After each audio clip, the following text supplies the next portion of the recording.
So Eli, you know your bar mitzvah is coming soon. It is the tradition of this family that the grandparents, typically the grandma, buys the soon-to-be bar mitzvah for his first and only set of tefillin, well before the bar mitzvah. So the use of tefillin will be automatic and easy once the mitzvah becomes a daily requirement. Unfortunately for your Uncle Daniel, the chain was broken. I bought his tefillin because his grandparents were gone long before his 12 and a half birthday. I hope your mom will make sure your children learn about our tefillin tradition when you have your kids. I do remember my father's mother, Chava, delivered my tefillin to me. They were glorious, just as yours are. Mine and yours are tefillin gasot, made from a single piece of leather, and they will last throughout your lifetime. But they do need to be inspected routinely because things can go wrong. The writing on the parchment inside the bayit, it's called beitin in plural, can fade away or even crack off the parchment. And the texts differ actually the texts don't differ, but how they're put in the beitin are different.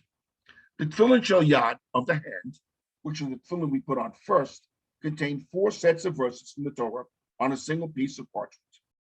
Shmot, Perek 13, verses 1 to 10, and that covers the first mention of the requirement for us to wear tefillin, which is followed in that parchment by verses 11 to 16, which is the second mention of tefillin. Then we jump to Dvarim, Perek 6, where we find the Shema and the Ahavta, the defining text of our religion, that Hashem, our God, is one, the all. The last text is also from Devarim. It's from Perek 11, verses 12 to 21, and that's the V'haya, the second set of verses after the Shema. Tefillin shel rosh of the head contain those same 4 texts, but each are found on their own separate piece of parchment, and each compartment is kept in its own compartment within the rosh. So, the putting tefillin on your left hand is because you're writing. Now, my father impressed upon me the other rule that's considered improper to wear one's tefillin on the right hand, even if lefty when praying in a minyan, because we should match the practice of the rest of the shul. Now, since I can use either hand pretty easily, it's been easier for me to always wear the tefillin on my left hand. So I'm going to take out my tefillin from my container now, open them up, and say the blessing on the tefillin. Baruch atah Adonai Eloheinu melech ha'olam asher kitzarnu sosifanu lahaniach tefillin. The lahaniach is the first prayer. Now, we wrap the tefillin in our family with straps towards the body. That way we're bringing the essence of Hashem into our body and into our heart. There is 1 wrap on the upper arm, and then there's 7 between the elbow and the wrist. 1 for each day of the week. We then make half a shin on our hand, and we stop. And we say the blessing for the tefillin shel rosh. Baruch atah Adonai Eloheinu melech ha'olam asher kitzarnu sosifanu al mitzvot tefillin. The first one is lahaniach, because we're putting them on. And now we're finishing them, and we're actually going to fulfill the full tefillin prayer, so we say mitzvot. When we put on the rosh, we add another prayer. Baruch Shem Kavod Malchuto Le'olam Va'ed U'Mechat Matcha El Ayon Tatil Alai V'Kamai B'Shem En Tov Toriko Shavor Kamneam Noda. Then comes the tricky part.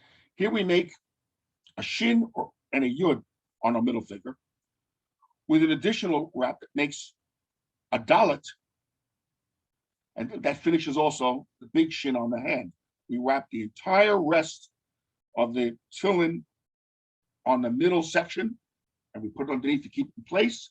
And with our bent arm, we also have a dalet. So now we have Shaddai, another name for Hashem, the Most High.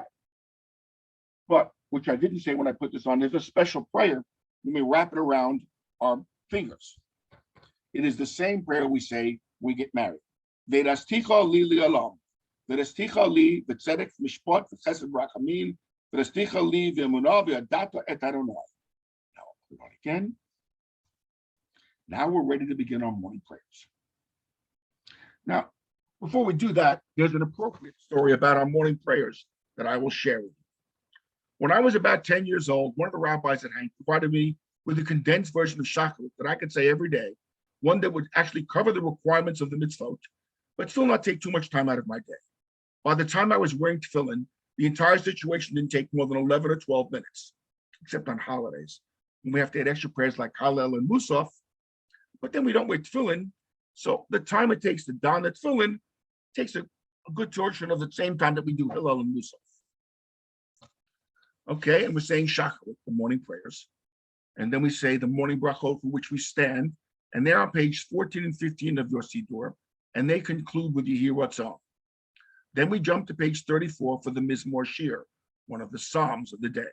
Not a Psalm of the day, but Psalms that we can say during the day, which is followed by Baruch She'amar, which we say standing, which is found on page 36 and 37.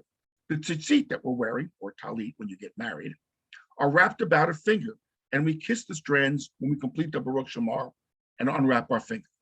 The next prayer we say is Ashrei. That's on pages 38 and 39.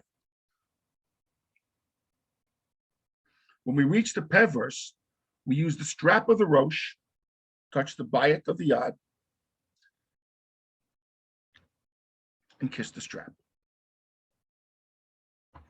One of the hallelujahs is then chosen. I actually do rotate them, but don't worry, you can use the last one, which is also the shortest, which is on page 41. We then rise to Oz Yoshir in the opening of the Yoshua, which is found on pages 43 and 44. Since you, like me, will probably be paying by yourself, we can't say the Baruch, which requires a minyan, but we do say Yotzer O, which is on page 47. Like we did with the Peh verse of the Ashrei, we kissed it Tfilin. When we finish saying that prayer, we're allowed to sit, which will sit until we get to the Shemona Esrei. From there, we jump to the Shema and the three subsequent prayers on pages 51 and 52. For the Tfilin Psuchim in Vahafta and Vahaya, we kissed the Tfilin just like we did. And we wrap the tzitzit about our finger when we're finished with that. And each mention of the tzitzit in Vayomer involves a kiss of the fringes. And then we stand up and rise and say the Shemona Esrei, which is on pages 56 to 67. When we're done with that, there were specific prayers for the days of the week, found on pages 89 to 92. And we conclude with Aleinu, which is on pages 98 and 99. Now, from Rosh Chodesh Elul, which is your mom's birthday, to Hoshana Rabbah, we add in LeDavid Hashem Ori on page 94 before Aleinu. Once the prayers are concluded, we remove our tefillin in exactly the reverse order that we've done. First the hand up until the half of the shin, then we put away the rosh, and we wind the straps about the box.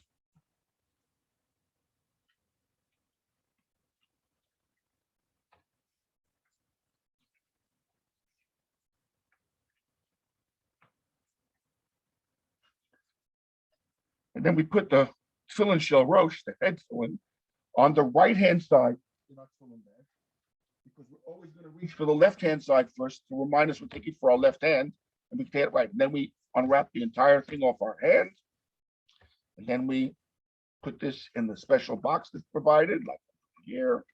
Oh, my box always falls out.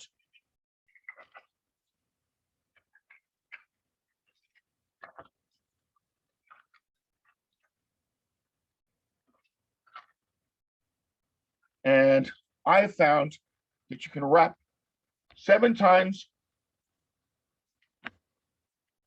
on one side, and then no matter what the tefillin is, the other side will either be 7 or 8, depends on a little bit how much extra tefillin length you have. When it's done being wrapped,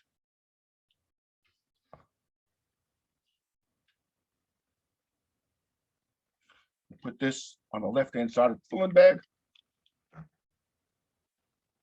and we're done. That's it. Very simple. Love you a lot.